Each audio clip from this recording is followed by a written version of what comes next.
কিছু কিছু পাপ এত ভারী হয় যে বিচার কবর তুইরা চইলা আসে। Happy new year! সবাইকে জানাচ্ছি নতুন বছরের অনেক অনেক শুভেচ্ছা। আশা করছি আপনাদের জন্য এই নতুন বছরটি হবে সুস্থ, সাফল্যময় এবং শান্তিপূর্ণ।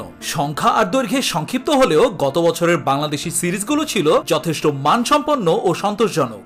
জনরায় ভিন্নতা থাকায় সিরিজগুলো ছিল ভিন্ন ভিন্ন আমেজের। এরই মধ্যে আমার মতে সেরা 7টি সিরিজ নিয়ে সাজিয়েছি আজকের এই top chart. Welcome to Bullseye entertainment এবং আমার আজকের আয়োজন 2024 সালে সেরা কিছু বাংলাদেশি ওয়েব সিরিজ নিয়ে, best Bangladeshi web series of 2024।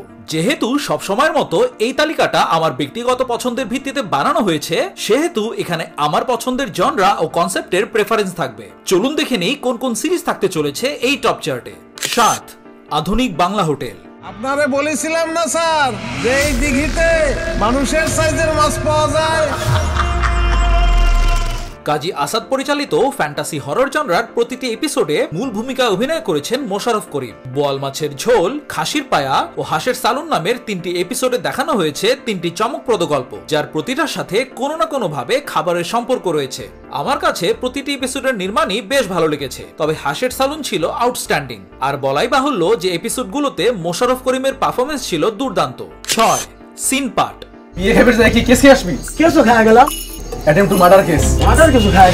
গত বছর শাটি কাপ দিয়ে দর্শকদের মুগ্ধ করার পর এবছর পরিচালক মোহাম্মদ তৌকির ইসলাম আমাদের উপহার দিয়েছেন ক্রাইম থ্রিলার জনরার সিনপাট। শাটি কাপের মতো সিনপাটও ছিল ভীষণ র অ্যান্ড রিয়েলিস্টিক। রিয়েল লোকেশনে একদম নতুন কিন্তু দুর্দান্ত কিছু অভিনয় শিল্পীর কনভিন্সিং পারফরমেন্স এবং গতিময় চিত্রনাট্য সিনপাটকে করেছে উপভোগ্য।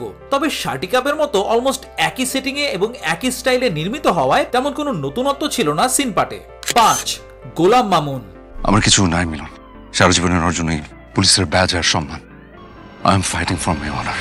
শিহাব শাহিন পরিচালিত ক্রাইম থ্রিলার জনরার এই সিরিজটি ছিল 2023 সালের সিরিজ বুকের ভিতর আগুনের স্পিন অফ। সিরিজে দেখানো হয় কিভাবে গোলাম মামুনকে একটা খুনের মামলায় ফ্রেমড করা হয় এবং তিনি কিভাবে পলাতক অবস্থায় নিজেকে নির্দোষ প্রমাণের পাশাপাশি আসল অপরাধীকে খুঁজে বেড়ান। পুরো সিরিজের চিত্রনাট্য ছিল বেশ ঘটনাবহুল এবং গতিময়। সিরিজে গোলাম মামুন চরিত্রে অপূর্ব লুক আর পারফরমেন্স ছিল দারুণ। তার পাশাপাশি পার্শ্ব চরিত্রে রূপদানকারী নাজমুস সাকিব, ইমতিয়াজ বর্ষণ আর শরীফ সিরাজের পারফরমেন্স ছিল উল্লেখ করার মতো। 4, 200। তুমি কি ভূত, জিন? আমি শয়তান। নুহা সুমায়ুনের তুমুল জনপ্রিয় হরর সিরিজ পেটকাটা শোয়ের দ্বিতীয় সিজনও দর্শক মহলে বেশ সাড়া ফেলেছে। আমি যখন এই স্ক্রিপ্টটি লিখছি তখন পর্যন্ত মুক্তি পেয়েছে সিরিজটির 2টি এপিসোড। বাকি 2টো এপিসোড কেমন হবে সেটা এখনই জানার কোনো উপায় নেই, তাই সিরিজটাকে আমার টপ চার্টের মাঝামাঝি একটা সেফ জোনে রাখলাম। মুক্তিপ্রাপ্ত 2টি এপিসোডের মধ্যে ওয়াক্ত নামের প্রথম এপিসোডটি ছিল জাস্ট মাইন্ড ব্লোয়িং।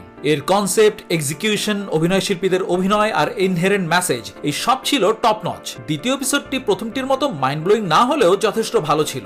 আশা করছি সিরিজের বাকি 2টো এপিসোডও আমাদের মন জয় করতে পারবে। 3, রঙিলা কিতাব। তুমি আমার আর আমার সন্তানের নামে কসম খাও, তুমি একেবারে কোনোদিন যাবে না, কসম খাও।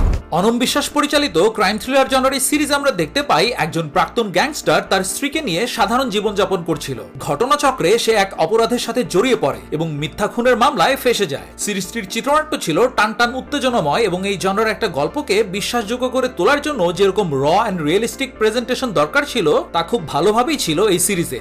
বিশেষ করে এই সিরিজের অ্যাকশন কোরিওগ্রাফি ছিল খুব ইমপ্রেসিভ। পরিমণি একজন গ্যাংস্টারের প্রেগনেন্ট স্ত্রীর ভূমিকায় বেশ কনভিন্সিং ছিলেন। But the stand out performer of this series was Mustafa Noor Imran. তার মাইন্ড ব্লোয়িং পারফরমেন্স এই সিরিজের স্ট্যান্ডার্ডকে অনেক বাড়িয়ে দিয়েছে। 2, আরারাত। আমি ওই 100 জনের সাথে যুদ্ধ করতে পারবো যারা তোমাকে চায়, তো একজনের সাথে পারবো না যাকে তুমি চাও। ভিকি জাহেদ পরিচালিত মিস্ট্রি থ্রিলার জনরার এই সিরিজে আমরা দেখতে পাই রিফাত আর রূপার দাম্পত্য জীবনে হঠাৎ করেই অন্ধকার নেমে আসে। রিফাত সন্দেহ করে তার স্ত্রী হয়তোবা অন্য কোনো পুরুষের সঙ্গে সম্পর্কে জড়িয়ে পড়েছে। ধীরে ধীরে বেরিয়ে আসে অকল্পনীয় কিছু সত্য। ভিকি জাহেদের কাছ থেকে যেরকম ইউনিক কনসেপ্ট আর ব্যতিক্রমী উপস্থাপনা আশা করি, আরারাত ছিল তেমনই একটি কাজ যেটি শুরু থেকে শেষ পর্যন্ত ছিল ভীষণ উপভোগ্য। সিরিজের শ্যামল বাউলা আর মেহজাবিন চৌধুরীর পারফরমেন্স ছিল আউটস্ট্যান্ডিং। নাম্বার 1 অ্যানাউন্স করার আগে চলুন দেখে নেই কিছু অনারেবল মেনশনস। ক্ষমতা যেহেতু আমাদের হাতে, আমরা যা ইচ্ছা তাই করতে পারি। খেলা যখন শুরু হয়ে গেছে, পালাবো না। একটা কথা মনে রাখবা, বাঘে ছিল 18 গা, পুলিশ ছিল 36 গা, আর কানা পুলিশ ছিল 72 গা। এটা সফলভাবে সম্পূর্ণ করতে পারলে আমরা প্রত্যেকেই 1,25,00,000 টাকা পাবো। 1, কালপুরুষ। এই পৃথিবীতে আমার কাছে কোনো কিছু আর অবাস্তব লাগে না। ফ্যান্টাসি মিস্ট্রি জনরার এই সিরিজটির পরিচালনায় ছিলেন সালজার রহমান। 7 পর্বের এই সিরিজে আমরা দেখতে পাই একটি রহস্যময় খুনের তদন্ত করতে গিয়ে ডিটেকটিভ মিরাজ সম্মুখীন হন কিছু অদ্ভুত আর অলৌকিক ঘটনার।